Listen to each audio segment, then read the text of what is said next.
Hey guys, what's going on? Well, I just got the 5000 done and took quite a bit of doing in the CPS because I had 3 channels programmed into it, which was not enough, and they were all trunking channels, and I had to mess with the scan lists, and I had to delete a lot of the crap that they had in there. You would not believe the amount of idiotic programming that people put into their radios. I don't think some of them know what they're doing, and it just makes it harder for me to set. It's very time consuming for me to deal with that, but at the same time it's worth it. And this radio had 3 channels in it. It's got 250 now. This does have 9600 baud trunking.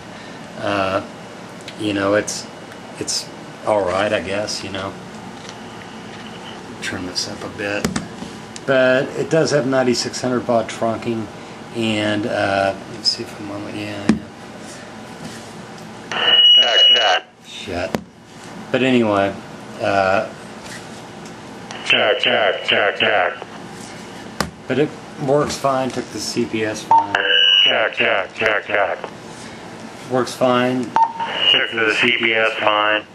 And digital, analog, everything is set the way it needs to be. You can see the battery gauge is now on. It's just one of those things that you do have to do some work on a code plug when you get into it. This is a Bravo version. It's not the RAM processor that people are dreading. It does need a firmware upgrade, and it needs well, it doesn't really need anything, but it does have the Tri-Encryption module.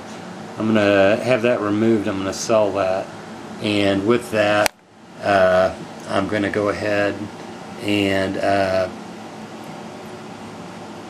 sell that module, and it's the Bravo, but I'm going to sell that module, and then I'm going to have it flash for FPP, and it will come out looking like this.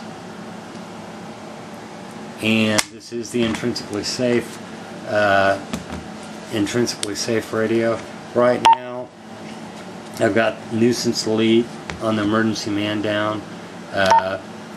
That goes to scan list. I've got light, talk around direct, and scan. So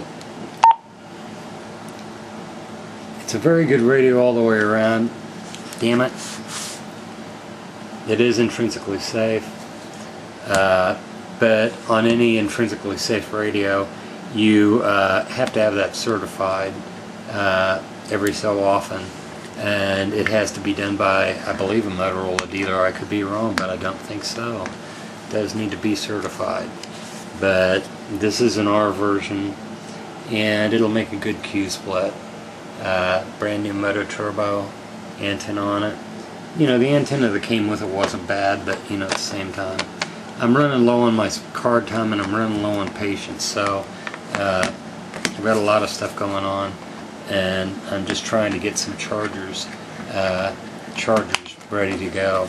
I've got 2 gang chargers in, and they're impressed, and they do have the 3.40 firmware, and I may keep one, I may sell both. I do have some other ones that the firmware is lower on, but they all perform pretty damn good to me. I've got no problem with them. They condition the batteries.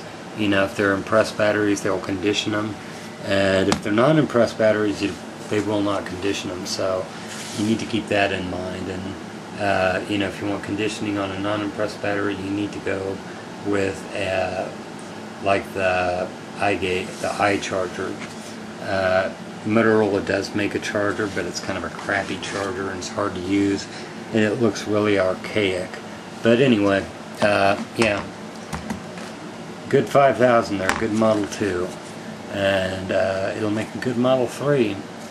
I'll sell the housing. I need to sell, I've got several of these housings. I'll get rid of that housing. But yeah, a lot of stuff goes into working on one of these, but at the same time it's good when it happens. And to get it set up the way you need to, once it's set up, you really don't need to dick with it very much. Very little you need to do with the radio once you get it programmed to your exact specifications.